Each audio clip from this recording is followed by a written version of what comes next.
Muy buenos días a todos. Les quiero dar una tremenda bienvenida a este nuevo webinar. Hoy nuevamente queremos poner a disposición nuestro conocimiento, experiencia, trabajando y acompañando más de 4.000 empresarios en distintas regiones del país. Y bueno, contarles que nuestra principal misión es poder acompañar esa soledad del mando que viven día a día.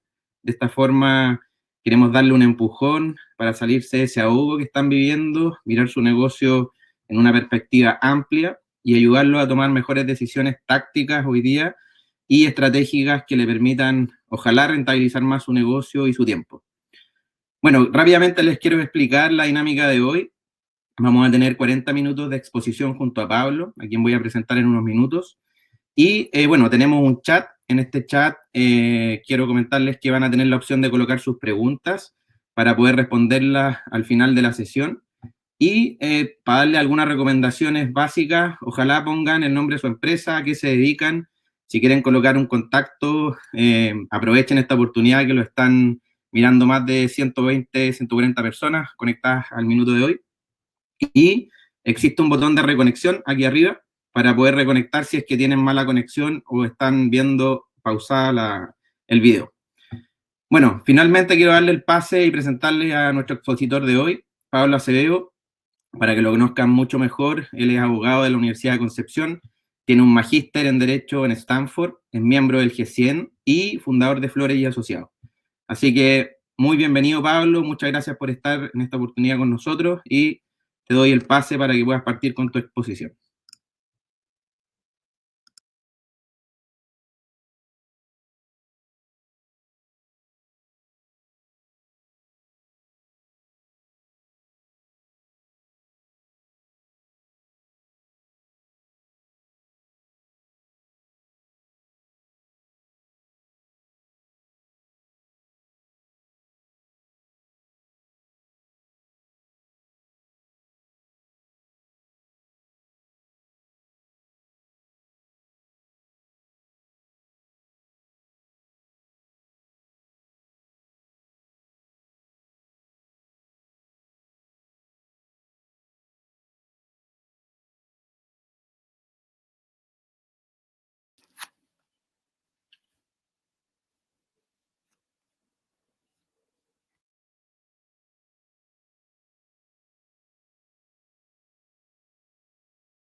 Pablo.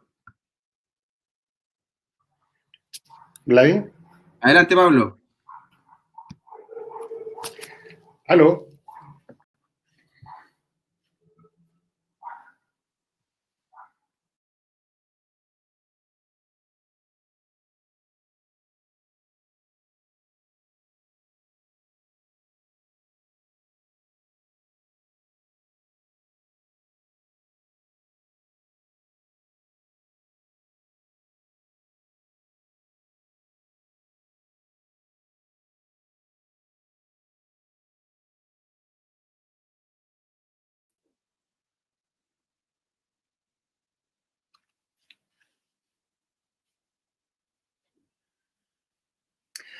Hola, buenos días. Mi nombre es Pablo Acevedo, soy abogado y tal como me presentó Vladimir, tengo el gusto de venir a hablarles hoy día sobre algunos aspectos legales en estos tiempos de COVID-19. En primer lugar, quería agradecerles a todos su tiempo por estar acá presentes. Son muchas las dudas que probablemente tengan. Les pido por favor que las vayan anotando. Tengan paciencia. Esta es una exposición que probablemente tenga muchos aspectos que aún no estén tan claros. Les pido además que en honor al tiempo vayan tomando y anotando sus preguntas, enviándoselas a nuestro relator, que las va a ir haciendo o preguntando al final para que las vayamos resolviendo entre todos. Les quiero decir también que voy a tratar de ser lo más práctico y lo más simple posible en mis explicaciones, de manera de no enredar. Esta es una ley y las leyes que se han dictado a propósito de esta materia son un poco enredadas.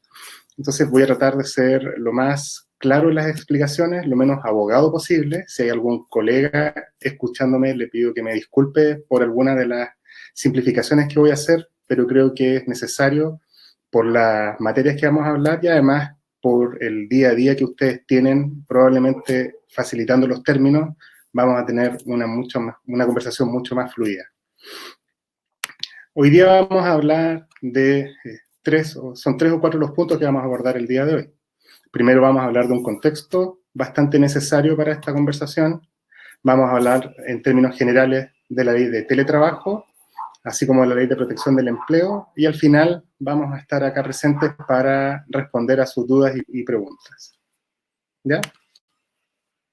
En primer lugar, vamos a hablar del contexto. Es muy probable que esa sola diapositiva ya dé toda la explicación que sea necesaria para esta charla. Nos enfrentamos hoy día a una crisis sanitaria que no solamente afecta a nuestro país, ni siquiera a una ciudad, una región, enfrenta a todo el mundo y de hecho progresivamente fue cubriendo y fue afectando a todo el mundo, de manera tal que hoy día la vida en sus aspectos normales que todos conocíamos ya no es la misma. No solamente para nosotros, sino que para el resto del mundo. Esto implica que se ha visto entorpecido no solamente nuestras facultades de desplazamiento personal, también el comercio mundial.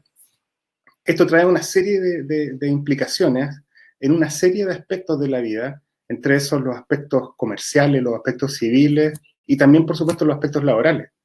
Y para tener una explicación del contexto de por qué es tan importante lo que estamos hablando, es que esta crisis sanitaria nos devuelve a la conversación que cada vez que ocurren estos hechos se nos recuerda de lo que es el caso fortuito de la fuerza mayor.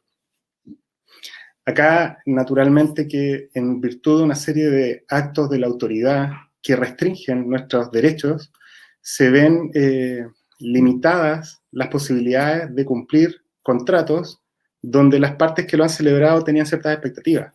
Y esto, como les digo, no tanto por la voluntad de las partes, sino más bien porque la autoridad nos restringe. Y fíjense que lo interesante es que el caso fortuito de la fuerza mayor, tal como lo define nuestra ley, es un concepto que tiene muchos años, de hecho viene ya del derecho romano y el Código Civil chileno, más de 150 años, bastante más, también lo contempla. ¿Cuál es el gran tema acá? Y los temas que nosotros vamos a ver hoy día y vamos a conversar en materia laboral. Es que el caso fortuito y fuerza mayor en materia laboral tiene una aplicación bien particular. La ley lo regula a propósito de la posibilidad de despedir trabajadores y por lo tanto dar término al contrato individual de trabajo.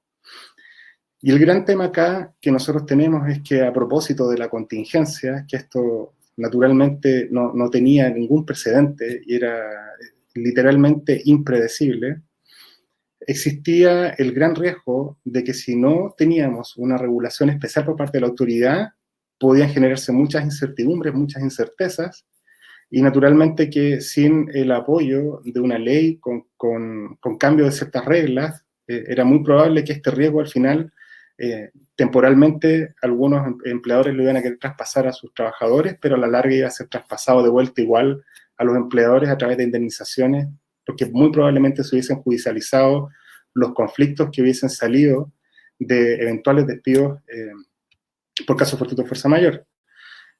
Una nota de esto, de lo conflictivo que hubiese sido el tema, si es que no se hubiese intervenido legalmente, fue un dictamen muy polémico de la Dirección del Trabajo a propósito del caso fortuito de la fuerza mayor como una causal para la suspensión del contrato de trabajo, del contrato individual. Una figura que la ley no la contempla, pero que de una u otra forma ha sido tratada y que se intentó fundar con mucha polémica.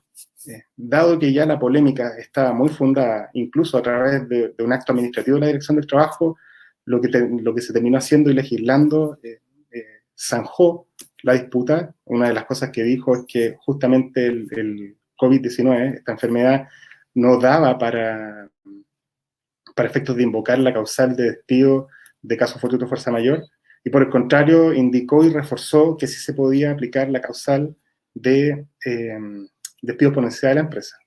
Ese es el contexto recién, para entender el tema que vamos a hablar.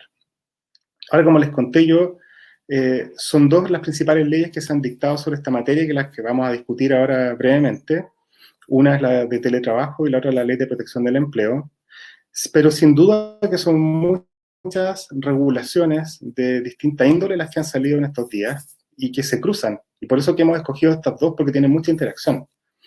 pero naturalmente de sus preguntas pueden que surjan otras dudas en relación a otros aspectos, y ahí también la idea es que en sus consultas las vayan viendo, porque también hay limitaciones y cosas que vienen de normas del estallido social, que a propósito del estallido social se fueron dictando y ajustando, que ahora tienen también una aplicación práctica muy importante, como por ejemplo la ley de pronto pago de las facturas, ¿ya? Que también se dictó una norma. Vamos primero por, les decía yo, revisar nuestras nuevas leyes y cómo esto nos afecta en nuestro día a día, ¿ya? Vamos a hablar por el teletrabajo. Y qué más simbólico, digo yo, que estar tomando en mi casa un café dando esta charla para explicarles sobre el teletrabajo, porque cuando nosotros hablábamos de teletrabajo hace 2 o 3 meses atrás, yo creo que intuitivamente todos hablábamos un poco como de esa especie de creación media rara que era difícil de que fuera verdad. Mucha gente decía que el teletrabajo no era trabajo, y de hecho todavía hay gente que hoy día pregunta cuándo se va a volver a trabajar, siendo que hay mucha gente trabajando, siendo que el teletrabajo es muy productivo. Esta nueva realidad del teletrabajo, como regla para todas las empresas que prefirieron tener a sus trabajadores en las casas, tiene este marco legal que viene no tanto de esta crisis sanitaria. De hecho, esta es una ley que venía tramitándose ya hace algún tiempo y que se aceleró en su tramitación a propósito de la crisis sanitaria. Y esto es un buen antecedente para comentarles, porque esto no es una ley que salió en una semana. Esto es una ley que venía tramitándose hace algún tiempo, estaba en el congelador también de alguna manera, y que acá salió, podríamos decir, con mucho mejor técnica legislativa que la Ley de Protección del Empleo, justamente porque ya venía con algún tiempo de tramitación y de discusión. Para los efectos de la ley también voy a hacer bien simple la explicación, porque hay varios tecnicismos y distinciones, trabajo a distancia, teletrabajo. Para lo que a nosotros nos importa, hablemos de teletrabajo, ¿ya? Y dentro de los aspectos relevantes que tiene esta ley, les voy a mencionar los principales, ya para que vayamos tomando nota. Lo primero y más interesante, que para nuestro caso actual es sumamente relevante, es que el teletrabajo se puede pactar ya sea durante la relación de trabajo, es decir, como un anexo, cambiando por tanto el tipo o la forma de trabajo que tenía una persona, el trabajo presencial en la empresa, pero también el teletrabajo puede ser la forma originaria de contratación, ¿ya? Eso es muy importante porque tiene consecuencias a partir de la vigencia de la ley, que entró en vigencia de hecho el 1 de abril, en cuanto a la forma de cambiar y los requisitos que tiene, ¿ya?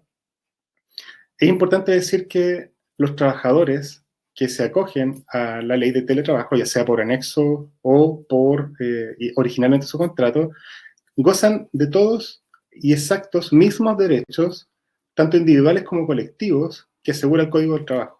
Es decir, que el hecho de que alguien esté teletrabajando no significa que tenga que renunciar a derechos laborales, que tenga que limitarse ciertos derechos laborales. Tanto es así que la ley define incluso que, como ciertas obligaciones, que se le informe al trabajador en teletrabajo sobre las negociaciones colectivas o la existencia de sindicatos en la empresa, ¿ya?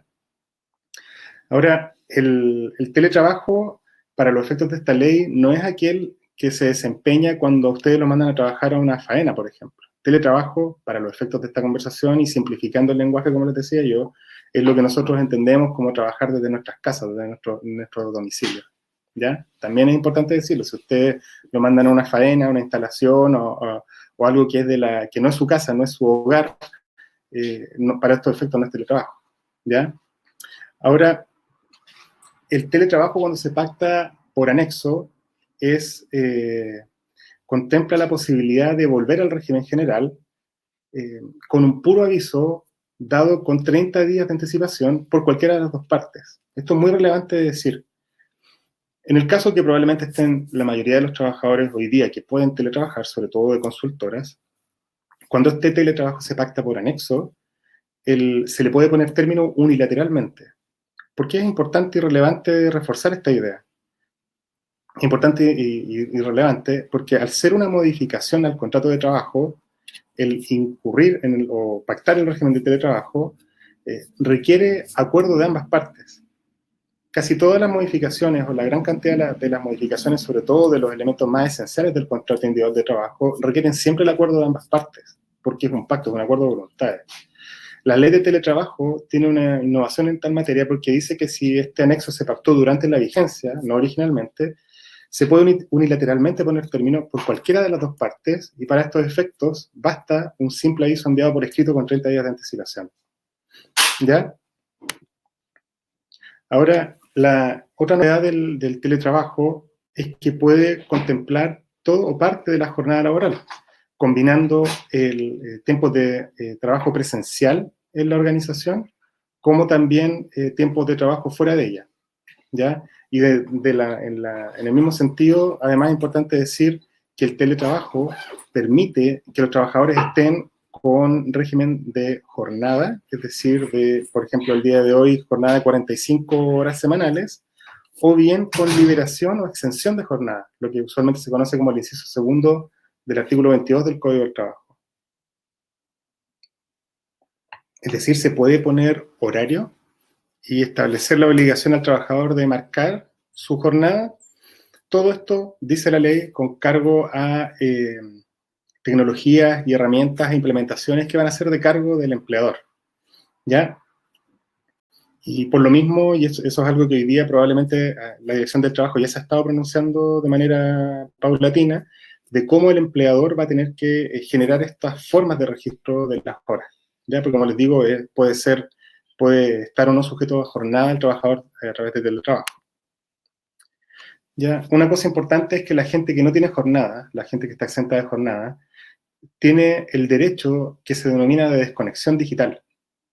Y esto, que sale de la ley, que viene inspirado del derecho comparado, del derecho extranjero, es una garantía para que las personas que estén con teletrabajo tengan un momento de descanso.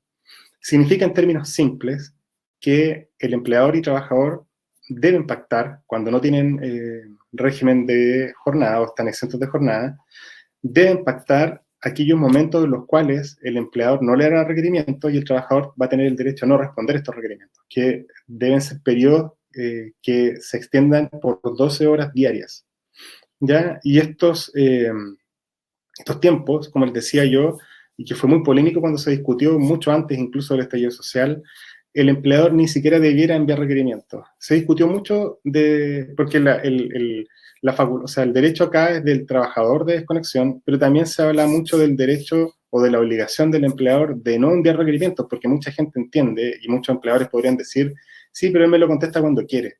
Y se sabe también que por dinámicas de las empresas o formas de trabajo, ese se responde cuando quiere, no siempre es muy útil y muy válido, donde mucha gente al final del día se siente o se ve obligada a contestar, aun cuando se le diga en el correo que es voluntario que conteste. Por lo tanto, se establece como un derecho más o menos, en términos más o menos absolutos, ¿ya? Ahora, la forma de supervisión del trabajador por parte del empleador, cuando exista supervisión, debe también pactarse en el anexo. Eso también es muy relevante que quede claro, ¿ya? Ahora, todo lo que son equipos, herramientas, materiales, incluidos los equipos de protección personal, deben ser proporcionados por el empleador, ¿ya? Y esto es muy importante tenerlo presente, porque si el trabajador va a teletrabajar, las herramientas para el trabajo, y dado que tiene los mismos derechos que si estuviera en la organización, deberían ser provistos por el empleador de su cargo. Y ahora, también para tenerlo presente, es importante saber que la ley entiende que hay un plazo prudente para poder implementar en un 100% esta ley. Por lo tanto, la ley en una de sus normas transitorias dice que el empleador va a tener un plazo de 3 meses, es decir, hasta el 1 de julio, para tener implementado en un 100% todas las cargas y obligaciones que esta ley le trae. Mientras antes lo haga, mucho mejor. Y de hecho, entre esas herramientas, entre esas materiales, podría uno incluso pensar que está el Internet, la electricidad que va a ocupar este trabajador desde su casa. Y aquí, a propósito de la contingencia, una de las recomendaciones que nosotros estamos haciendo, al menos como oficina, dado que muchos empleadores podrían por contrato, por ejemplo, no pagar la asignación no remuneracional de traslado, de locomoción, porque no se devenga, ya en la medida que los contratos lo planteen así, que la mayoría de los contratos, al firmar el anexo de teletrabajo se podría incluso sugerir que por anexo se reemplace la asignación no remuneracional de locomoción por una asignación de igual valor no remuneracional de teletrabajo, cosa que el trabajador pueda con ese mismo costo, ticket promedio en una empresa promedio en Chile son 30.000 pesos, pensar que con eso se paga proporcionalmente lo que se gasta de luz, agua y otras cosas, internet en la casa. Naturalmente no tiene por qué ser de cargo de la empresa si el trabajador ya tenía internet en su casa, que se le pague toda la cuenta o el triple pack, ¿ya? Pero que se entienda que racionalmente se pueda pagar, sobre todo porque la mayoría de los planes de internet, la mayoría, no todos, pero la mayoría no tienen cobro por consumo, ya, sino que es ilimitado. ¿Ya? Ahora, también es importante que todas las medidas de seguridad y de protección de la salud del trabajador, mientras está teletrabajando, también son de cargo del empleador. Y eso es una de las cosas más importantes que se van a tener que trabajar con los departamentos de prevención de riesgo, para efectos de tener claro, dentro de los periodos que la ley le da al empleador para poder implementar esto, 3 meses, de que los trabajadores, si llegado el 1 de julio, puedan tener la tranquilidad de que cuentan con todos los materiales y herramientas para su salud. Por ejemplo, sillas adecuadas, escritorios adecuados y obviamente con la racionalidad necesaria en este tipo de cosas, había consideración de los tiempos, poder tener las condiciones apropiadas para el teletrabajo. Ya, como les digo, hay un plazo de 3 meses para la implementación. Ya, como les decía, el trabajador tiene los mismos derechos teletrabajando que presencialmente, por lo tanto se le debe avisar de la existencia de sindicatos al momento de entrar y teletrabajar, ¿ya? Y un tema muy importante es que no obstante que el teletrabajo sea completo, es decir, que sea 100% teletrabajo, el trabajador siempre va a tener el derecho, aunque no esté en su anexo, de concurrir presencialmente a las instalaciones de la empresa, ¿ya? Y participar de las actividades que se organizan, ¿ya? Siendo en este caso de cargo del empleador los costos de traslado, ¿ya? Ahora, algo que no está acá puesto es que el teletrabajo se pacta por anexo, y el anexo debería constar por escrito. Dadas las condiciones como están hoy día, es muy importante tener presente que la ley, no la de teletrabajo ni la protección del empleo, sino que hace mucho tiempo más, la ley de firma electrónica en Chile permite el uso de la firma electrónica simple en todos aquellos documentos en que no se requiera firma electrónica avanzada u otra formalidad. Y la firma electrónica simple para estos efectos, la ley la describe también, les insisto, en términos muy sencillos para no complicar la explicación, cualquier signo o manifestación donde a través de la inclusión de este signo o manifestación por escrito en un documento por parte de una persona pueda ser entendida como su firma, basta como si fuera su firma puesta con lápiz y papel, el lápiz y papel. Entonces, copiar y pegar su firma en un documento Word, enviarlo por un correo electrónico al empleador y decirle que el documento Word contiene su firma electrónica simple y que él está de acuerdo con ese documento, debiera ser, y es a nuestro entender, suficiente como para entenderse que ese anexo ya está firmado por parte del trabajador sin necesidad de que concurra a las dependencias del empleador. Es muy importante, sobre todo por los tiempos de hoy en día, y la verdad es que se están desempolvando normas que no se utilizaban más que nada por temas de confianza y de privilegiar las relaciones presenciales. Pero la ley de firma electrónica rige en Chile hace mucho tiempo y la firma electrónica simple tiene el mismo valor que la puesta con lápiz y papel, que es uno de los principios de la ley de firma electrónica, ¿ya? Ahora,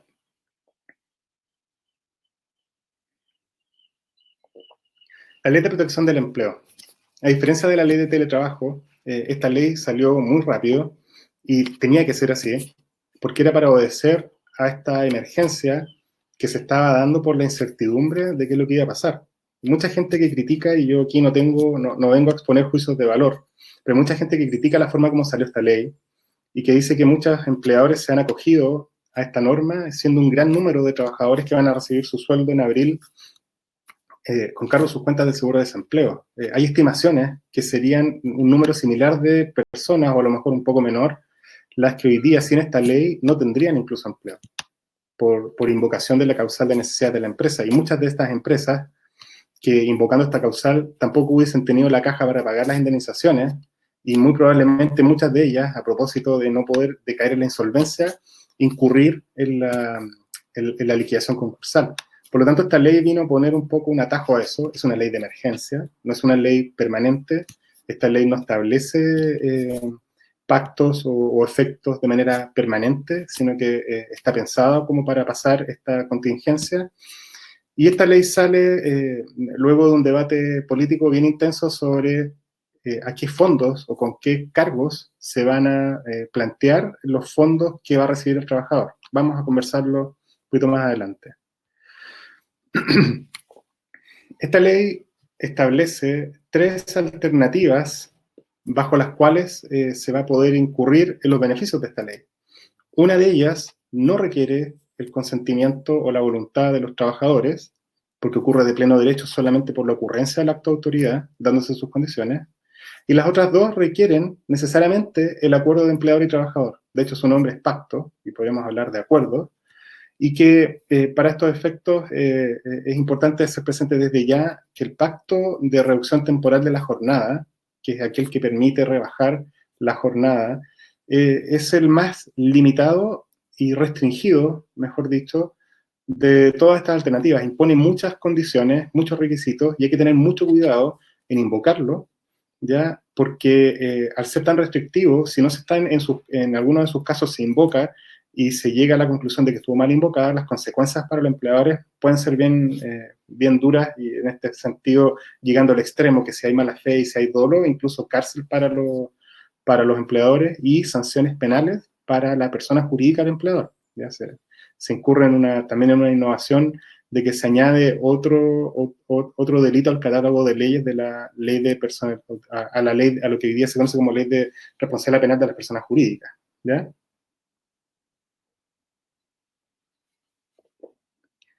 Veo que están llenando de preguntas, así que ojalá que ahí nuestro moderador Vladimir esté anotando y poder resumir y compactar la mayoría de ellas, ya para que se respondan todas.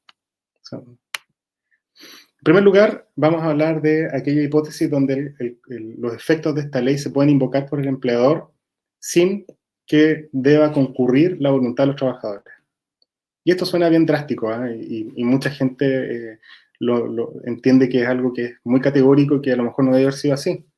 La explicación es bien importante. Esta ley tiene por objeto, como lo dice su nombre, la protección del empleo. Y la protección del empleo se logra, o lo pretende lograr esta ley, mediante la protección de la fuente del trabajo, porque se da continuidad al contrato de trabajo, es decir, no se pierde la continuidad.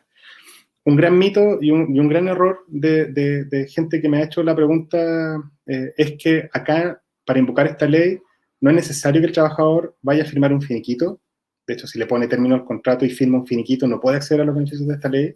Y lamentablemente han habido algunos empleadores que han hecho firmar, ya sea por desconocimiento o incluso mala fe, han hecho firmar a sus trabajadores finiquitos diciéndole que esa es la forma de invocar esta causal. Acá es muy importante decir que esta ley, como les decía, tiene por objeto la protección del empleo, que no se interrumpa la relación laboral, que no se termine la relación laboral, que exista continuidad, cosa de que cuando pase la emergencia, pase la crisis sanitaria, se retomen en la medida de lo posible las relaciones de la manera lo más normal posible. Y por eso que este periodo intermedio se habla de suspensión de los efectos del contrato, porque el contrato se suspende.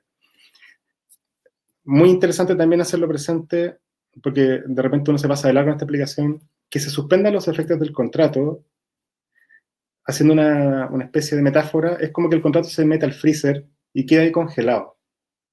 El empleador, al estar los efectos del contrato suspendidos, no tiene ninguna obligación más que las que dice la ley cuando se invoca este beneficio, pero el trabajador también queda liberado de las obligaciones de su contrato. No tiene ninguna obligación de trabajar. De hecho, la idea de la ley es que no lo haga, si no se estaría burlando los efectos de la ley, porque se va a pagar con los beneficios de esta ley. Y por lo tanto, durante la suspensión no debiera y no se puede, y es muy restringido el ámbito de las cosas que se pueden hacer, de hecho casi a nada. Me han hecho preguntas y muchas dudas, y la gran cantidad de dudas pendientes de resolución de la ley que probablemente van a ser resueltas por la Dirección del Trabajo o incluso por los tribunales, si es que la ley no lo aclara. Y hay para que ustedes vean, esta ley acaba de ser, la vigencia de esta ley es reciente, 2 semanas atrás, un poquito más. ya hay un proyecto de ley ingresado en el Congreso para modificar esta ley, para aclarar algunos puntos que o bien no están tan claros, o que, estando claros, no quedaron tan bien como deberían haber quedado. Retomemos de nuevo, que creo que me fui un poco por la tangente de la explicación. La primera modalidad de esta ley es la suspensión por acto de autoridad. ¿Y qué es lo que dice? También en términos muy resumidos, muy simples, no tan leguleyos para la claridad. Dice que cuando exista algún acto de autoridad del que define la ley lo define como un acto, un decreto, una resolución que emite conjuntamente la Subsecretaría del Trabajo con la Subsecretaría de Hacienda, donde en virtud de este auto de autoridad se establezcan ciertas medidas sanitarias o de seguridad que conlleven la paralización de las actividades económicas de esta industria y que afecten a una industria, a un establecimiento comercial, y que por lo tanto tenga que cerrar y no pueda abrir por acto de autoridad, ¿ya? En este caso, se suspenden de pleno derecho los efectos del contrato de trabajo y por el solo Ministerio de la Ley, en la medida que no requiere un acuerdo o un pacto o un anexo celebrado entre las partes. Si este acto de autoridad afecta a un local comercial, a un establecimiento, y este establecimiento o este establecimiento comercial no tiene una excepción que lo permita abrir, el empleador puede invocar, en virtud de esta acto de autoridad, de pleno derecho, la suspensión de los efectos del contrato individual de trabajo.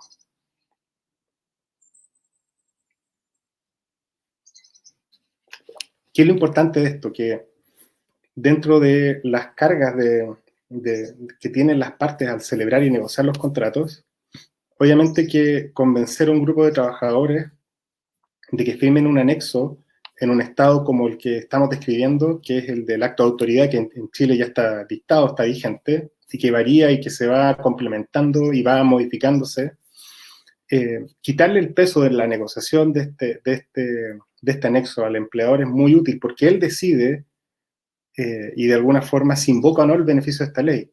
Ojo, que si un empleador se ve afectado por un acto de autoridad, tiene el derecho a invocar, sin necesidad de preguntarle a sus trabajadores, y por lo tanto, de pleno derecho, invocar este beneficio y acogerse a la suspensión de los efectos del contrato de trabajo. Pero él también tiene la facultad, ahora ya no queda de su sola voluntad, sino que tiene que ser con acuerdo de los trabajadores, de pactar la continuidad de los servicios mediante un anexo. Y esto, por ejemplo, se puede hacer mediante el teletrabajo. Esta es la forma de pactar en la medida que se pueda, podría ser a través del teletrabajo. Un muy buen ejemplo para entender esto, lo doy usualmente, no hay nada más claro que cuando uno lo explica con anécdotas propias.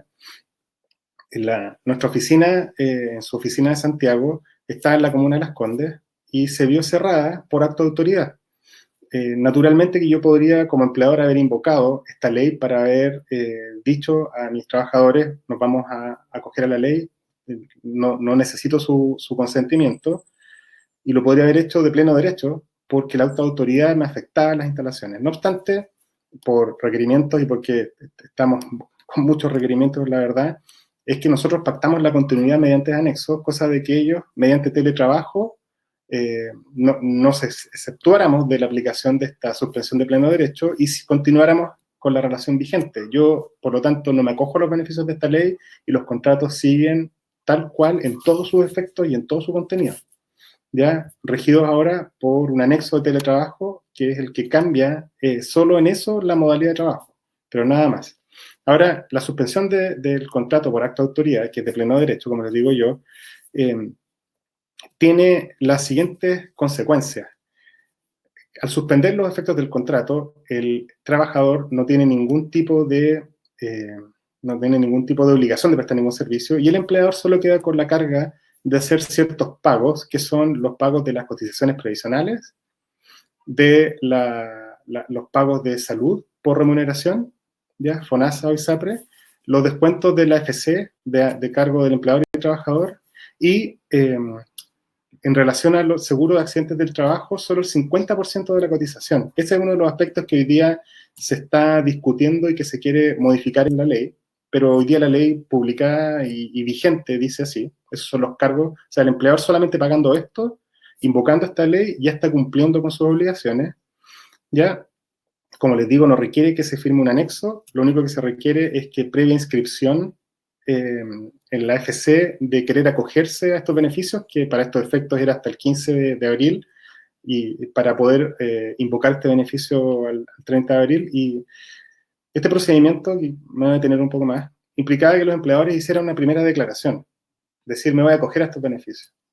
Y en un segundo paso, que es, si no me equivoco, hasta el 24, que es mañana, subir una declaración jurada de que él cumple con los requisitos de esta ley, y además subir en la nómina en Excel con los trabajadores y con una serie de requisitos que tiene este Excel y que no vale la pena entrar porque es más, eso está muy bien descrito, una nómina de los trabajadores acogidos a esta ley, pagando lo que tiene que pagar de su cargo, que debe pagarlo. Automáticamente los trabajadores, si el empleador cumplió con los plazos, van a recibir sus remuneraciones en los porcentajes y en la forma que establece la ley, directamente de la AFC, en primer lugar y en primer término, con cargo a sus cuentas individuales de capitalización de seguro de desempleo, y agotadas esas cuentas con cargo al pilar solidario, la cuenta solidaria del seguro de desempleo.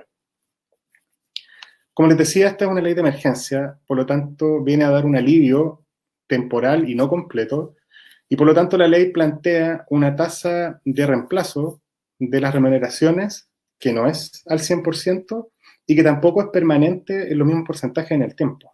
De hecho, esta suspensión plantea, y con algunos límites, que insisto, no vamos a entrar en el detalle, parte con una tasa de reemplazo el primer mes de un 70% de la remuneración y va bajando, decreciendo, 55, 40 y así sucesivamente.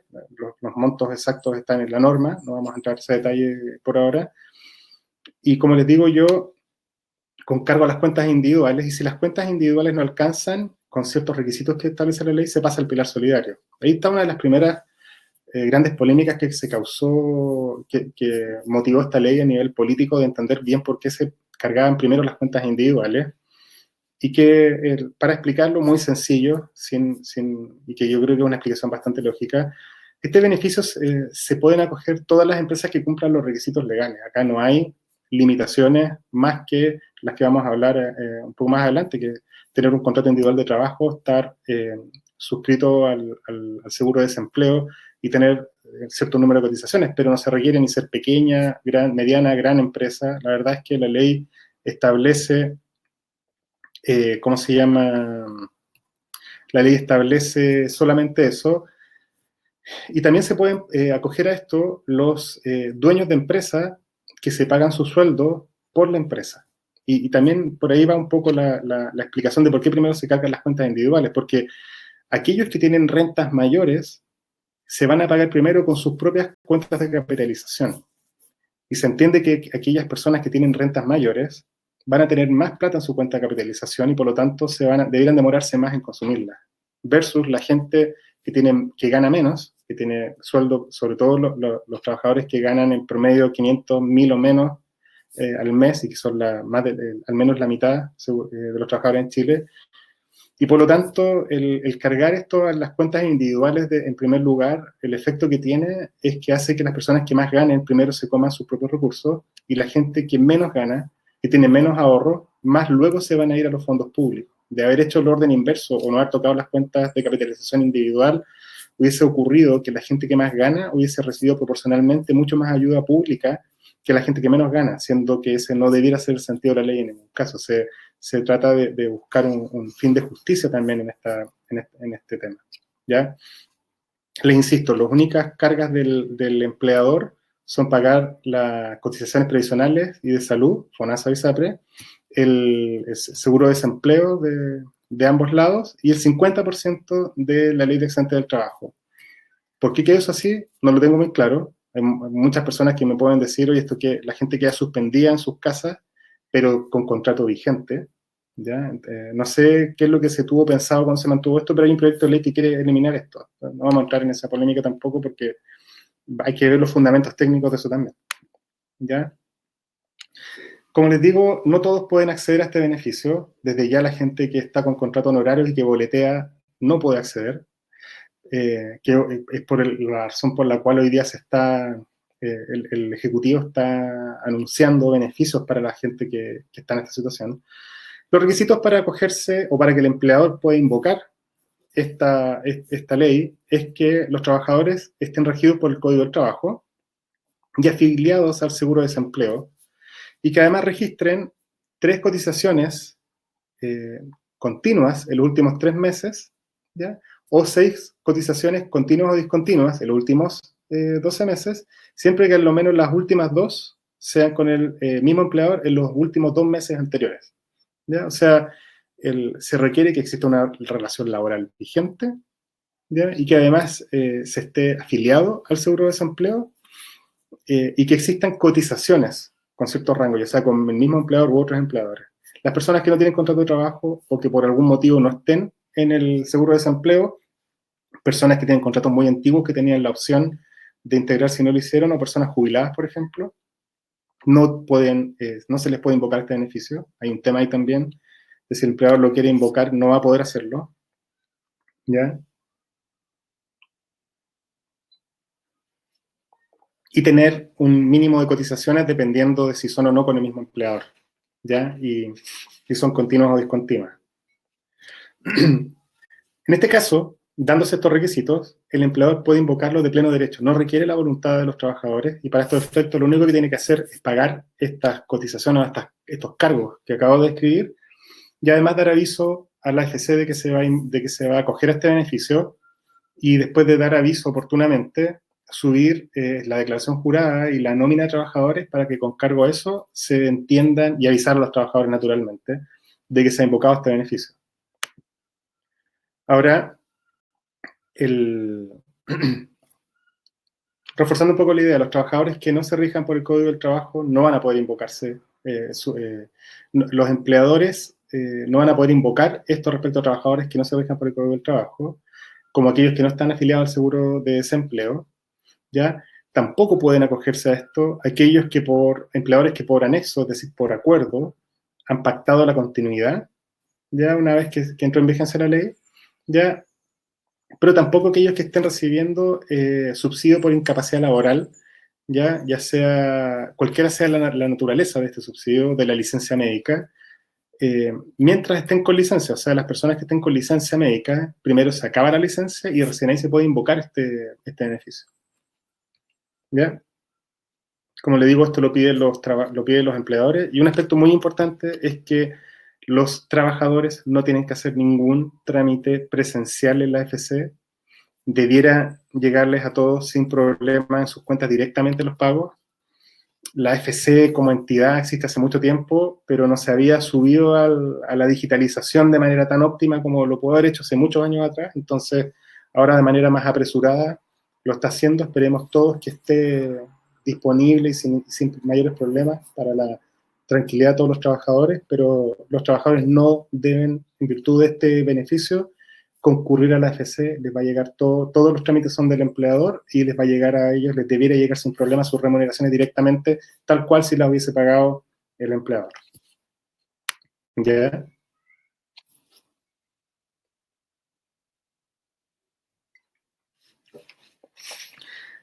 Nota aparte es que, porque vemos que hay gente que hoy día en las noticias aparece que está en la AFC, esas son personas a quienes se le ha puesto término a su contrato de trabajo, tienen finiquitos y están cobrando su seguro de desempleo, que no son personas que están invocando esta ley y que están tramitando su seguro de desempleo como se hacía antes de la vigencia de esta ley. Y esperemos, y que de mucha justicia sería que también la ley que la AFC se modernizara y que evitara también estos trámites que entre todo lo que implica hoy en día salir a la calle, y más encima la situación que está, traería bastante mayor dignidad a las personas, sobre todo si han perdido el empleo.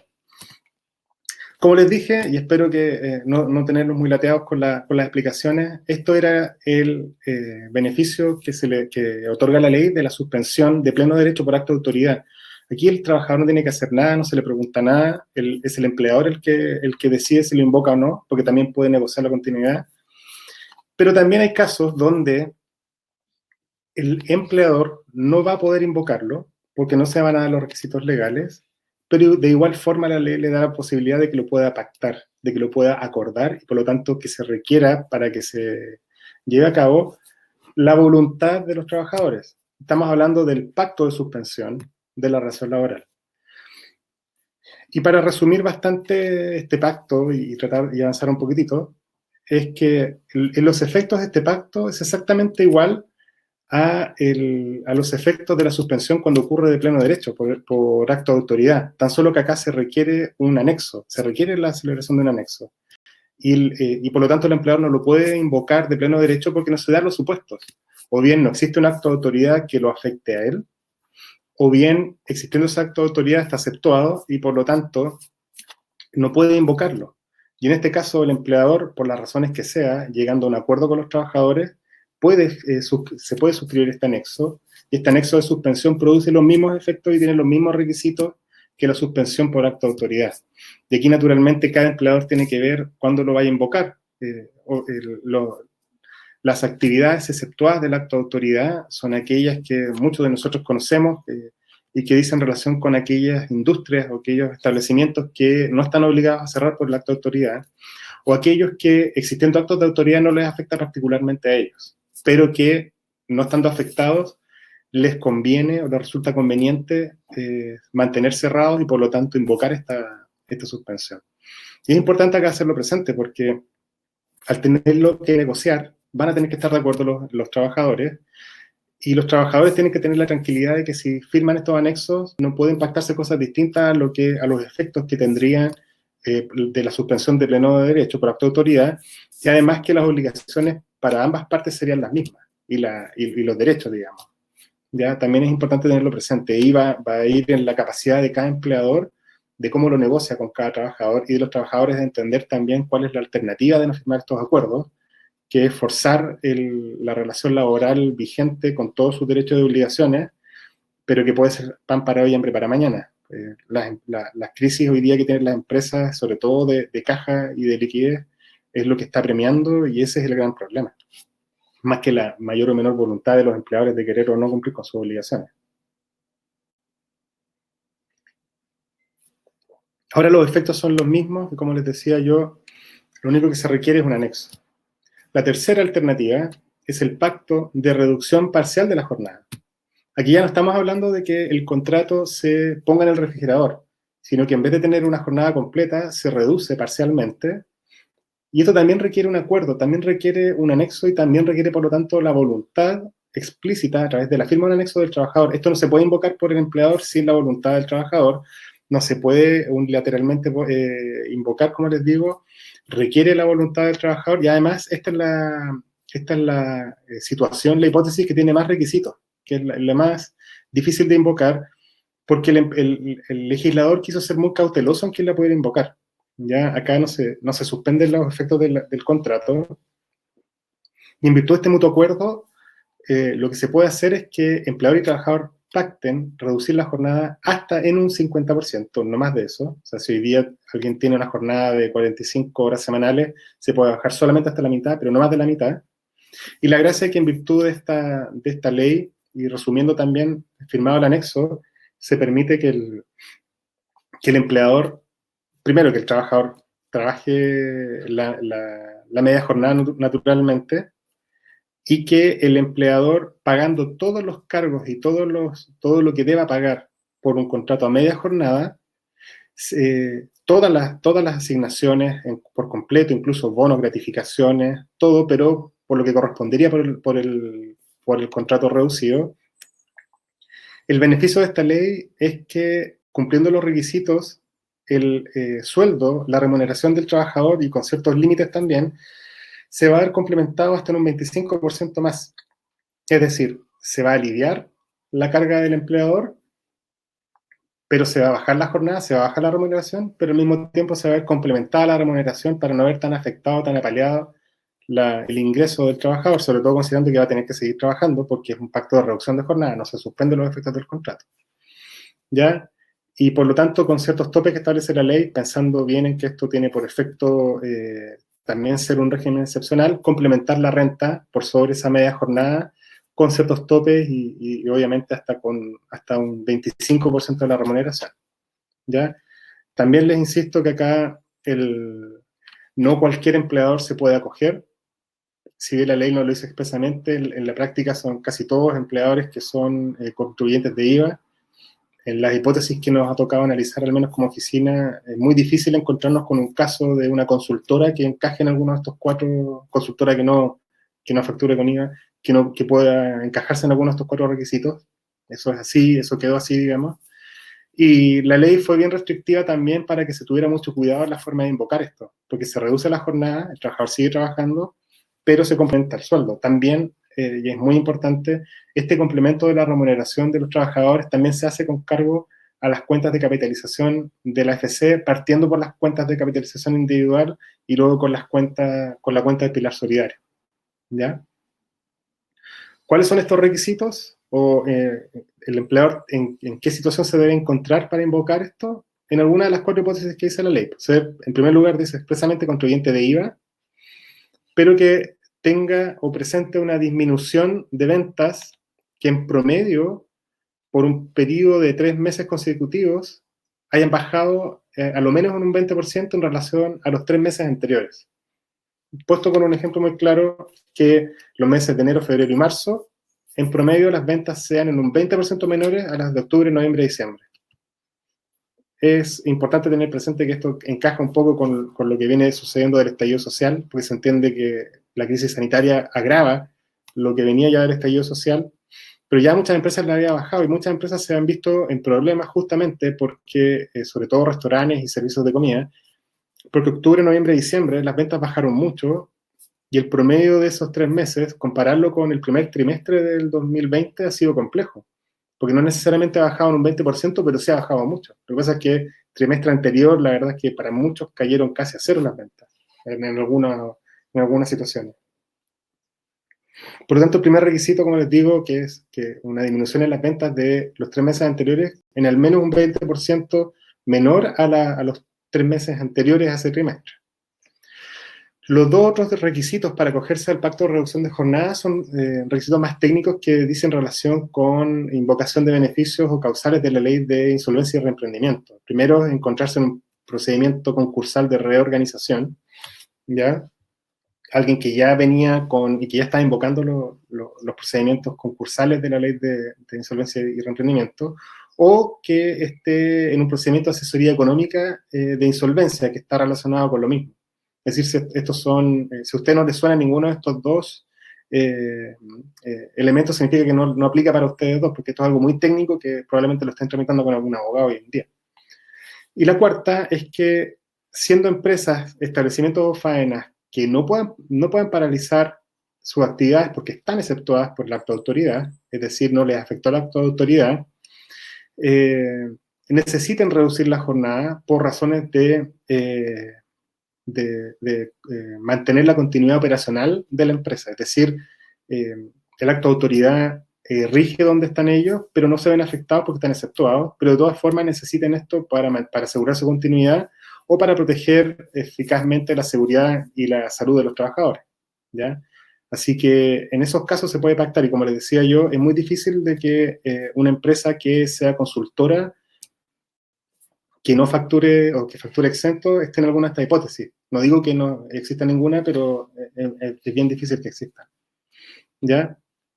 Y acá también la ley, como es más restrictiva en los requisitos para poder invocar este beneficio, también lo es en cuanto a lo que a los requisitos respecto del trabajador y sus cotizaciones. De hecho, si el trabajador tiene un contrato indefinido, se requieren tener al menos 10 cotizaciones mensuales, continuas o discontinuas, con el mismo empleador. O sea, para que se pueda invocar esto, si tienen trabajadores con contrato indefinido, y este trabajador no tiene 10 cotizaciones con ustedes, al menos, sean continuas o discontinuas, no se puede invocar este beneficio. O si es con un contrato a plazo fijo por obra faena, tienen que ser 5 cotizaciones mensuales continuas o discontinuas. O sea, ya ven que es un poco más restrictivo de lo que es la suspensión de los efectos del contrato de trabajo, ¿ya? Y estos pactos también tienen una duración limitada, como les decía yo, no es la idea que esto se perpetúe, obviamente que la gente sigue trabajando y además de seguir trabajando siguen con un beneficio, con cargo a su seguro de cesantía. Entonces hay un plazo máximo de 3 meses para invocar esto respecto a los trabajadores con contrato de plazo fijo por obra faena, o de 5 meses continuos para los que tienen contrato indefinido. Es importante también hacer presente que estando en suspensión o en reducción, se puede mutar de uno a otro, pero invocado uno, terminado, no se puede volver a invocar, o sea, se invoca una sola vez. Se puede, por anexo, evitar que expire, pero si expiró no se puede volver a invocar el mismo beneficio y puede cambiar de uno para otro. Y también los pactos, ya sea el pacto de suspensión o el pacto de reducción, como son acuerdos, pueden o no invocarse respecto de todos o solamente de los que se quiera o los que se decidan, dependiendo y cumpliéndose los requisitos legales naturalmente. Por lo tanto, una empresa que pueda hacerlo podría, por ejemplo, decir que suspende el 90% por mutuo acuerdo, porque no puede por pleno derecho, y que respecto de los otros establece turnos y por lo tanto le rebaja la jornada. Eso tiene que negociarlo y eso va a ir la capacidad del empleador de negociarlo con los trabajadores o con el sindicato, dependiendo de cuál es la figura. ¿Ya? Una de las diferencias con la suspensión es que este pacto de reducción se suscribe directamente online en la Dirección del Trabajo. Y la ley decía, y todos los rumores decían que esto iba a estar implementado en la página de la Dirección del Trabajo hace mucho tiempo y todavía no lo está. Se entiende y hay una comunicado de la Dirección del Trabajo de que mañana ya va a estar habilitado para que se suscriban. Y la idea es que esta suscripción online de este anexo va a generar un documento que va a ser las veces de anexo de contrato de trabajo. ¿Ya? Esta ley también, como les decía yo, establece una serie de sanciones a su incumplimiento o al uso indebido o abuso de la norma derechamente, y la Dirección del Trabajo es la entidad que va a estar llamada a fiscalizar. Algunos de ustedes puede que ya le hayan llegado notificaciones online de procedimientos de fiscalización, no por esta ley a lo mejor, pero la Dirección del Trabajo ya está invocando y ejecutando mecanismos y procedimientos de fiscalización en línea. ¿Ya? Así que lo mismo va a poder hacer en este caso. No es necesario, no esperen que para que haya una fiscalización llegue alguien a la puerta de su establecimiento, les va a llegar un correo electrónico. Y le van a hacer firmar como primera cosa una declaración jurada donde ustedes ponen su correo electrónico de vuelta para que quede el procedimiento instaurado en línea. Ya bien novedoso para estos efectos. De parte de esta declaración y formulario, obviamente, remitir los antecedentes que les piden en la fiscalización. Y por lo mismo las partes van a poder denunciar, en este caso probablemente sean más los trabajadores los que denuncian los incumplimientos de esta ley. ¿Ya? Y para ello van a poder ir a la inspección del trabajo y reclamar, no obstante que también puedan concurrir con posterioridad a los tribunales ordinarios para reclamar los derechos que estimen. ¿Ya? También les decía que no solamente la empresa puede ser objeto de sanciones, de multas, sino que también el empleador, que ya no tanto por un error administrativo, pero por ejemplo que hubiese engaño o simulación para efectos de invocar estos efectos, puedan verse sancionadas con consecuencias de carácter penal. La ley habla de reclusión, ¿ya? Y además de restituir naturalmente los montos a que se tuvo acceso de manera indebida, y esto a través de que se invoquen estos beneficios a través de simulación de engaño, o sea, que exista, puesto en un lenguaje más sencillo, una mala fe, un dolo, o que se estime, digamos, que fue indebido el acceso a estos fondos. Y también, como les decía yo, va a ser la empresa también va a incurrir en sanciones como persona jurídica en la medida que se incurran en estas consecuencias. Yo les decía que existe una ley que ya desde hace algún tiempo estableció la responsabilidad penal de las personas jurídicas, y le pongo énfasis en eso, y que esto implica que no solamente las personas naturales representantes legales puedan ser objeto de estas sanciones, sino que también las empresas ya incurrir en estos regímenes, y eso hace, y es importante para las empresas que tengan modelos de compliance, que puedan incorporar esta figura dentro de su modelo de prevención del delito, hagan las capacitaciones porque esto es así, y se incorporó. Y bueno, ahora pasamos a las dudas y preguntas. Me demoré bastante, casi una hora, espero no haber sido muy latero, pero había que hacer las explicaciones y quedo muy atento ahí a todas sus dudas. Muchas gracias, Pablo, por la tremenda exposición. Bueno, aquí tenemos varias preguntas, más de 70 preguntas. Vamos a tratar de seleccionar y agrupar las preguntas y bueno, vamos a ir aquí mirándolas. Héctor Ruiz nos pregunta, ¿cómo interactúa el teletrabajo con el artículo 22? Y sumando a otras preguntas que se han repetido, si es necesario firmar un anexo o obligación de firmar un anexo con las personas que están hoy día teletrabajando. Es altamente recomendable firmar un anexo, no tan solo por el hecho de que se está modificando la forma de trabajo, sino que porque además el anexo le da seguridad y certeza a las relaciones laborales de ambas partes. Como les decía, el anexo puede servir, entre otras cosas, para modificar el régimen de jornada. El artículo 22 del Código del Trabajo tiene dos incisos. El inciso primero, que es el que establece la obligación de la jornada de trabajo, que son hoy en día hasta 45 horas semanales, y el inciso segundo, que libera de la jornada de trabajo a ciertos trabajadores que cumplen ciertos requisitos. También existe, no vamos a entrar en esa discusión, pero existe un falso entendimiento de que el inciso segundo del artículo 22 se puede invocar porque me cayó bien el trabajador y es de mi confianza y le digo, ya sabes qué buena onda, por así decirlo, pero no. Incluso otorgar mal la liberación de jornada, la exención de jornada, puede hacer que el empleador sea sujeto de multas. Dicho lo anterior, volviendo para atrás, la exención de jornada, o sea, por anexo de teletrabajo, se puede invocar o se puede pactar que haya jornada o que haya exención de jornada. Y si hay jornada, va a ser de cargo del empleador implementar los medios para registrar la jornada y por lo tanto para marcar el inicio y el término y eventualmente las horas extra. Y si el anexo pacta de que no exista jornada, la verdad que queda liberado de la obligación de marcar la jornada. La liberación de marcar jornada o de cumplir jornada no es una liberación de comunicación, no es una liberación de obligaciones, no es la suspensión del contrato, por lo tanto, no tienes por qué llamarme, no tengo ni una obligación de responderte el correo, no tengo ni una obligación de hacer nada.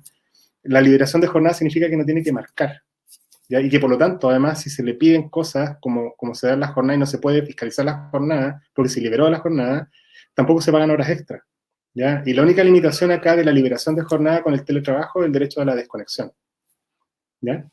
Perfecto, muchas gracias, Pablo. No sé si contesté toda la pregunta, pero lo relevante es lo más importante.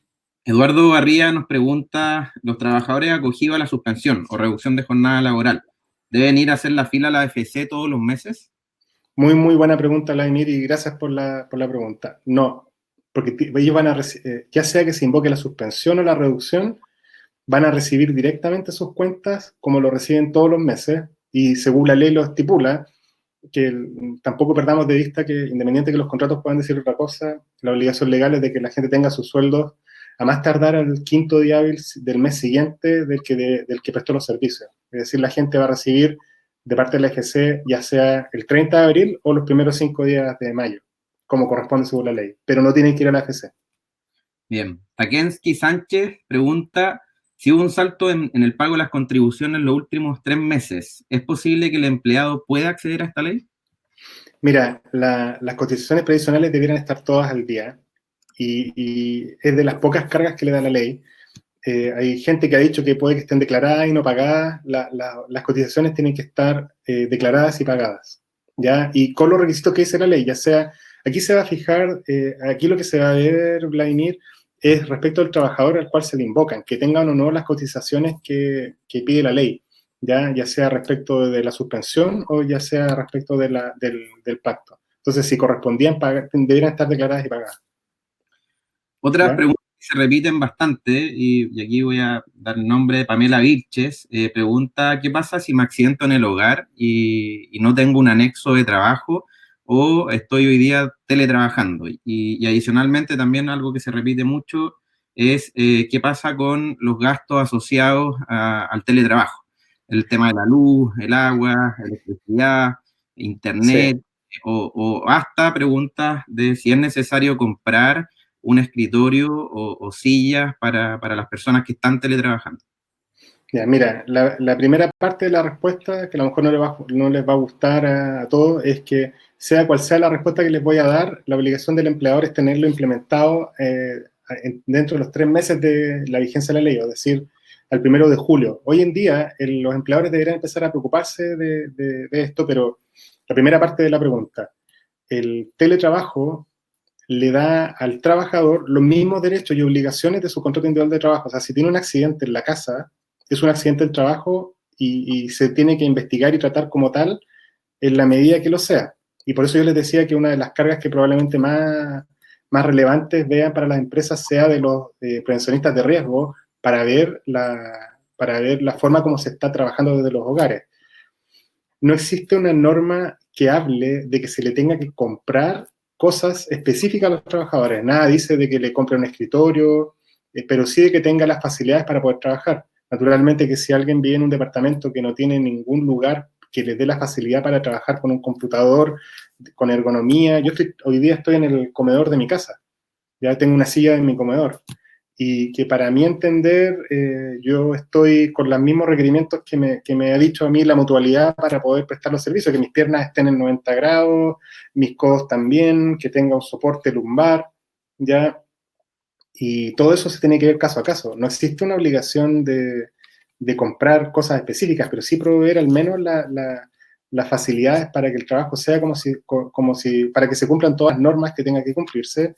Y en cuanto a los implementos, son todos de cargo del empleador. También hay que entender que sea esto con mucha racionalidad y que hay un plazo de 3 meses para cumplirlo. ¿Por qué digo el tema de la racionalidad? Porque si yo estoy en mi casa y tengo un triple pack de internet, telefonía y televisión y pago 50.000 pesos al mes, y mi internet no pago más por consumir más internet, tampoco tendría el empleador que pagar toda la internet.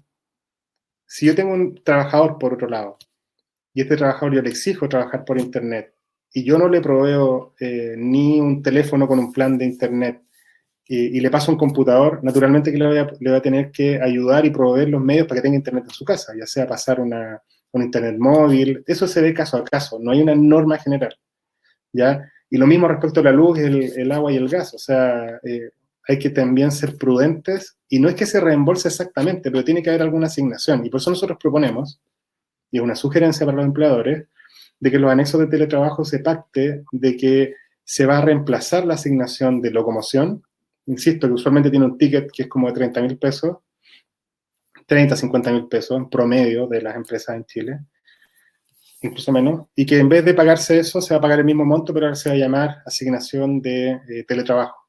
Y que con eso se entiendan racionalmente cubiertos esos costos, luz, agua, internet, gas, no sé por qué tendría que pagarlo la empresa, digamos, pero sí luz y agua tampoco, bueno, agua a lo mejor, pero electricidad y internet, lo más probable que sí, proporcionalmente. ¿Ya? Valesco Rutia nos Y pregunta... disculpa, Vladimir, y van a ser de cargo del trabajador el cuidado y resguardo de todas las herramientas y equipos que se le entreguen para el teletrabajo. Muy importante eso también. Perfecto. Oye, bueno, ahí nos preguntan también cómo podemos volver a ver la exposición. También vamos a enviarles nuevamente el link para que puedan ver el video completo para las personas que no llegaron a tiempo. Valesco Rutia nos pregunta, ¿la suspensión del trabajo debe ser al 100% de los trabajadores o puede ser parcial, a un grupo de trabajadores menor? Mira, cuando es de pleno derecho, la invocación puede ser total, a menos que el empleador pacte la continuidad con uno o más trabajadores. Eso también lo puede ver, y ahí cuando es de pleno derecho queda un poco más libre el empleador de determinar cómo, pero no es necesario que sea para todos. Ya, porque puede pactar la continuidad y eso lo va a decir él de acuerdo a sus necesidades también. Y en el caso de pacto, ya sea pacto de suspensión o pacto de reducción, como es pacto, como es como un acuerdo, con los que lo pueda pactar y de la forma como él estime, cumpliéndose los requisitos, cada empleado lo va a ver según su realidad y según sus necesidades. Y hay una buena pregunta. Carol Pollack pregunta, nuestro rubro es 100% presencial, hemos reducido los días y horarios por turnos de 3 y 4 días a la semana, y esto es para, obviamente, asegurar los sueldos de manera completa. Los contratos indican un horario de 45 horas a la semana, de lunes a sábado. ¿En qué situación legal queda incluir el día domingo? Es que ahí yo creo que esa pregunta me tardaría un poco más en elaborar. ¿Me puedes repetir la primera parte, por favor, Lai? En nuestro rubro es necesario el trabajo presencial, hemos reducido los días y horarios por turnos de 3 a 4 días y a la semana para asegurar suficientes ingresos para cubrir los sueldos completos. Los contratos indican horario de 45 horas a la semana de lunes a sábado. Ya.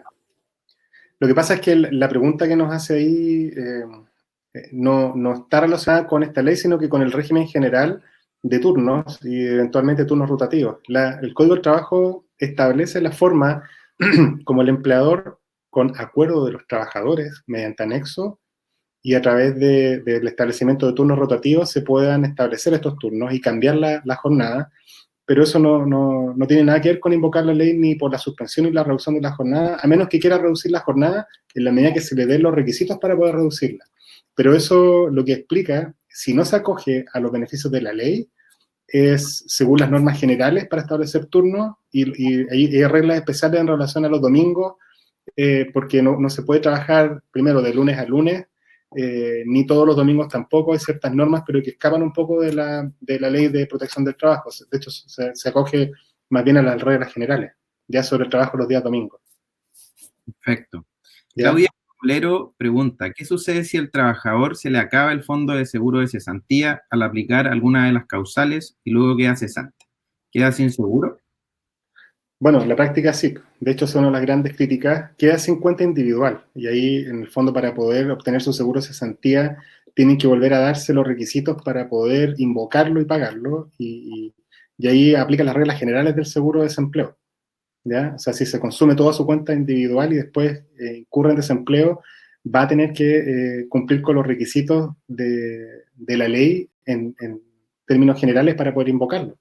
Y ahí no sé qué es lo que va a pasar, pero claramente estamos en una situación de emergencia y lo que se está tratando de evitar con esta norma es justamente la desvinculación, el término de la relación laboral. Pero no me cabe duda de que hay gente hay empleadores que van a aguantar y que al final del día igual van a tener que incurrir en esto y no tengo mucha claridad de qué es lo que va a pasar, si es que se vaya a dictar alguna otra norma, se vaya a reforzar el seguro de desempleo. Eso no está, es alguna de las interrogantes, Vlad, que tenemos muchas personas. Otra de las cosas que también se repite bastante, y aquí voy a leer la pregunta de Ana Carolina, se habla siempre de locales y empresas que no son lo mismo que una oficina que presta servicios, oficinas de Claro. ingeniería, arquitectura, por ejemplo. ¿Qué pasa en Sí. estos casos cuando los proyectos se congelan y las obras bajan? ¿Qué camino se sugiere en estos casos cuando la oficina no está en áreas de restricción? Ahí justamente nosotros recomendamos que si existe una buena relación con los trabajadores, negociar e invocar la suspensión del contrato por pacto, es decir, por acuerdo.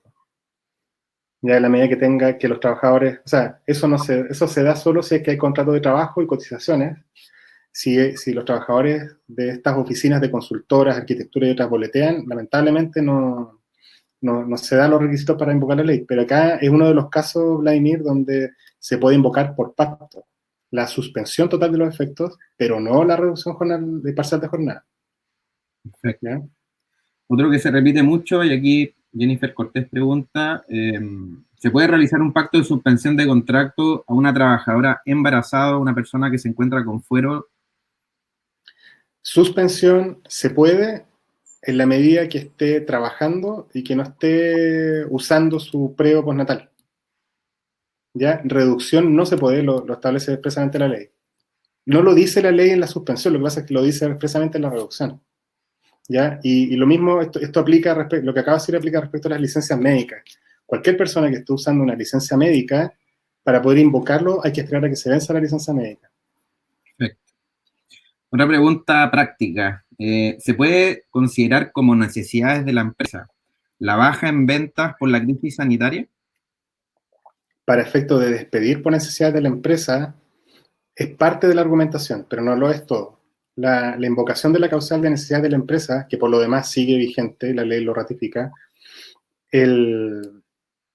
implica dar una justificación y además no solamente invocar la justificación, sino que explicarla, cosa de que quede justificada, como dice la ley, y que el despido sea justificado. Entonces, no solamente decir existe una crisis sanitaria y no puedo abrir, sino que existe una crisis sanitaria, no puedo abrir, me cayeron las ventas, estoy cerrando, he vendido menos que antes. O sea, la invocación de la causal es sumamente importante para que el despido después no sea controvertido y eventualmente termine siendo declarado como un despido injustificado porque no se fundó lo suficientemente. Pero claramente es parte de cómo armar la justificación del despido. Eso es caso a caso, no hay una regla general que aplique para todos, ni la misma carta le sirva a todos. ¿Ya? Ni siquiera en un mismo empleador a todos los trabajadores. Es sumamente importante eso lo tengan presente. Javier Matamala pregunta, ¿qué opciones le quedan al empleador si uno o más de sus trabajadores no quiere sumarse al pacto de suspensión? En el caso de que tú no lo puedas convencer y de que no puedas invocarlo de pleno derecho, lamentablemente ahí nos quedamos en lo que pasaba si es que si no es que no hubiéramos tenido ley. Lo despides por necesidades de la empresa y te comes toda la caja que tengas que pagarle por sus años de servicio, o nada en realidad, porque la ley ya dijo que no se podía invocar el caso fortuito fuerza mayor para despedir. La ley lo dice expresamente. Eugenio Domínguez pregunta, ¿el pacto puede ser por días o tiene que ser mensual? Mira, si el pacto dura un día, dura un día y no lo puedes volver a invocar nunca más. La verdad es que no se me ocurriría. Tiene una duración máxima. Puedes ponerle un día. No sé si la ley dice que tenga una duración mínima. No se me ocurriría, no tiene ningún sentido que durara un día. Perfecto. Pero sí, me imagino que sí. No lo dejemos como respuesta definitiva, por favor, Vladimir. Lo importante es la duración máxima. Bueno, Aquí cada empleador y trabajador van a verlo, cuando es pacto, cómo lo invocan y por cuánto tiempo. Lo que sí es que si se vence, ¿por qué esta respuesta habla? Disculpa, déjame complementar. Si se vence, no lo puede volver a invocar.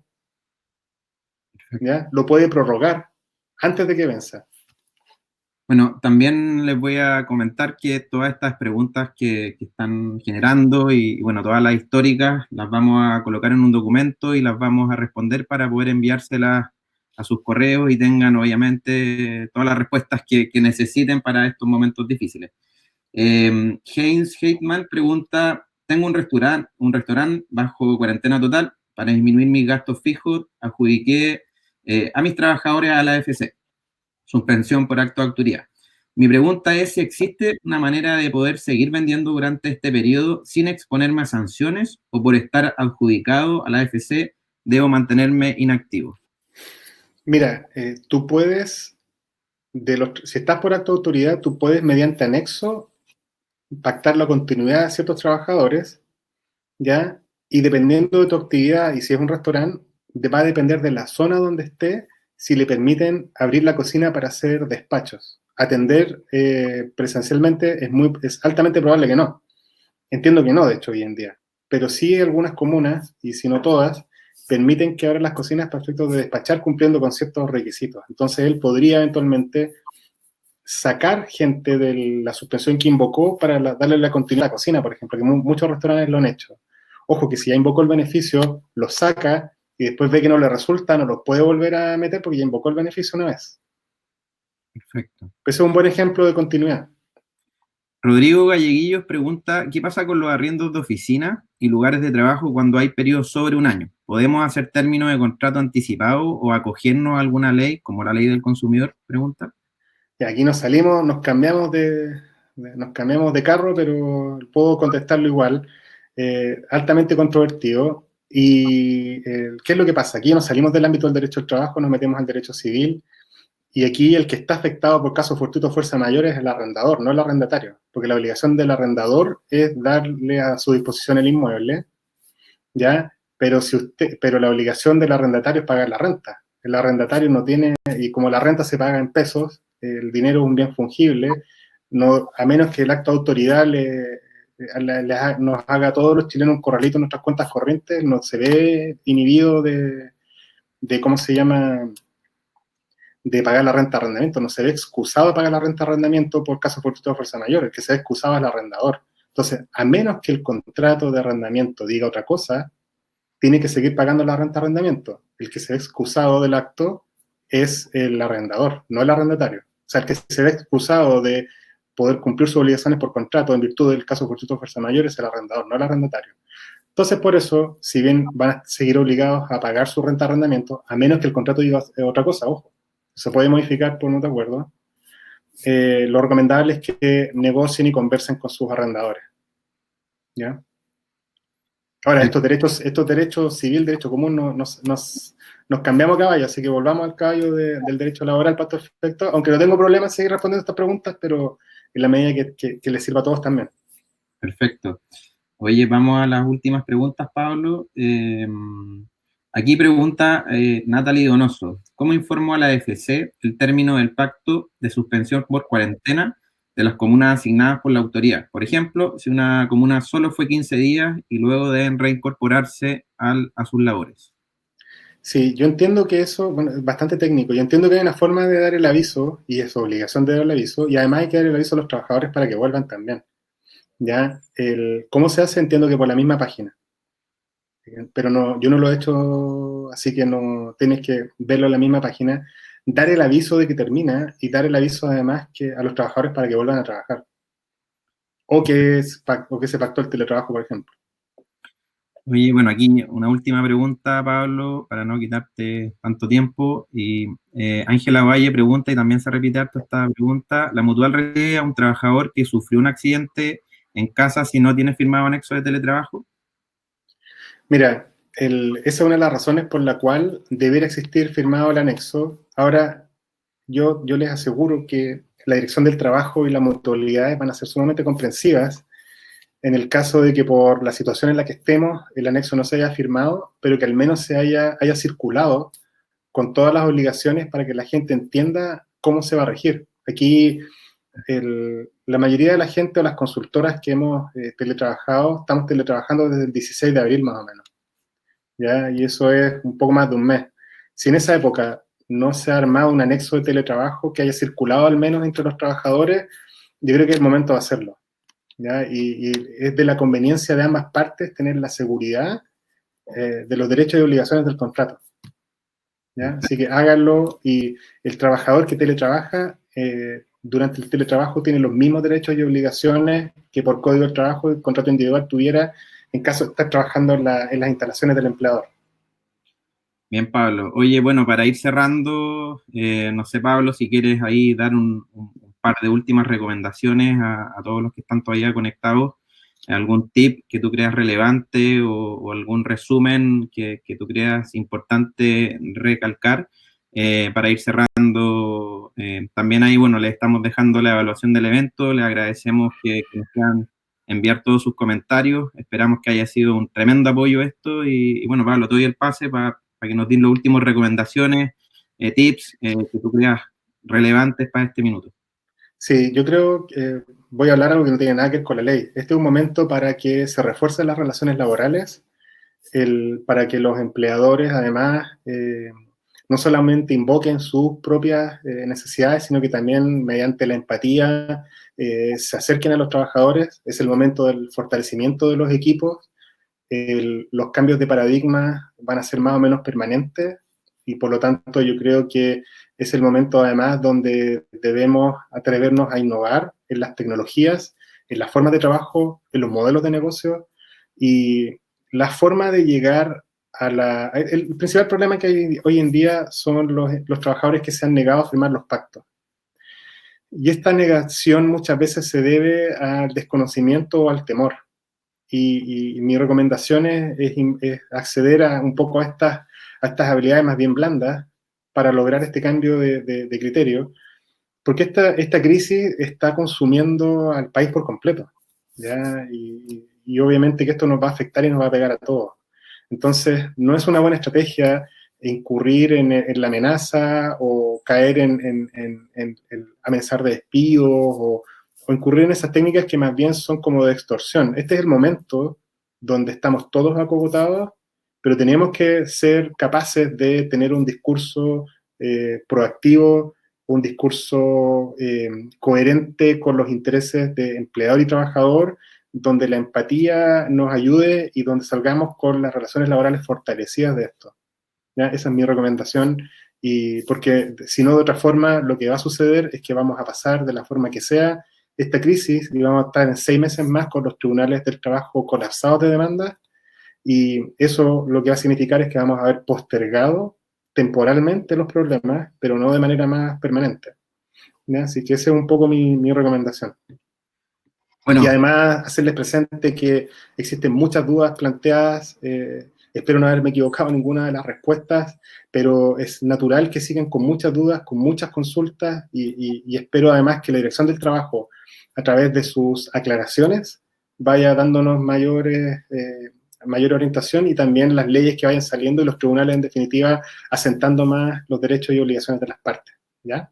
Las mías son opiniones en base a la ley de lo que hemos visto, ¿ya? Así que se las doy con mucho cariño, pero con esa advertencia también.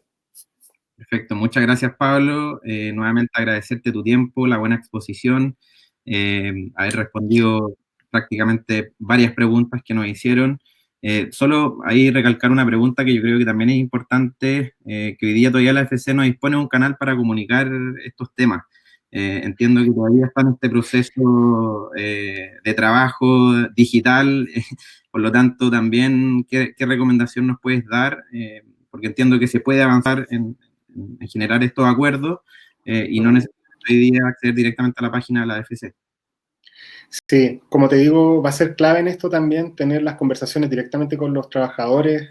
Lo que les decía yo, para mucha gente puede sonar como medio, como demasiado etéreo hablar de empatía, solidaridad, pero es la forma como tú vas además a proteger a tu entorno, porque lamentablemente acá, y esto sí lo voy a decir con la responsabilidad que conlleva que lo diga, las instituciones tampoco han podido aguantar de buena forma todas las obligaciones que se le han dado por esto, las implementaciones en línea. La Dirección del Trabajo debía tener al día de mañana implementado el sitio para suscribir los pactos y es natural también de que se les haya venido todo el mundo a la ola, no estábamos preparados, pero la verdad es que nadie estaba preparado para esto, así que paciencia, empatía, buena comunicación y fortalecer las relaciones laborales, ¿ya? Y también solidaridad entre todos nosotros, todos los emprendedores, para poder entender que no existan abusos con proveedores, con los pagos. También se reforzó eso a través de la ley de pronto pago, que de esto también salimos todos juntos, y eso es así, ¿ya? Así que muchas gracias a todos por su tiempo, muchas gracias a Compite, además por la preocupación en esto, y quedaron ahí las vías de comunicación y todos nuestros correos para poder después seguir comunicándonos y apoyándonos en todo lo que sea necesario. Así que muchas gracias, Vladimir, a ti y a todo Compite por darnos esta posibilidad a nosotros de poder dar nuestra opinión. Bien, gracias Pablo. Bueno, solo despedirme, también enviarle un fuerte abrazo a toda la gente que nos está viendo, recordarles y comentarles que la próxima semana tenemos un nuevo webinar.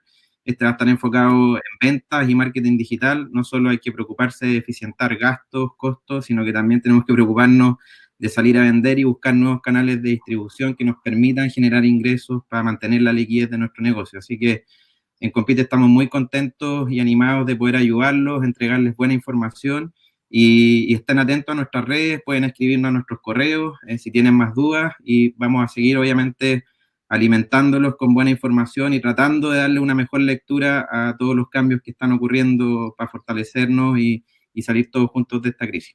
Así que muchas gracias y que estén todos muy bien. Hasta luego. Chao, chao.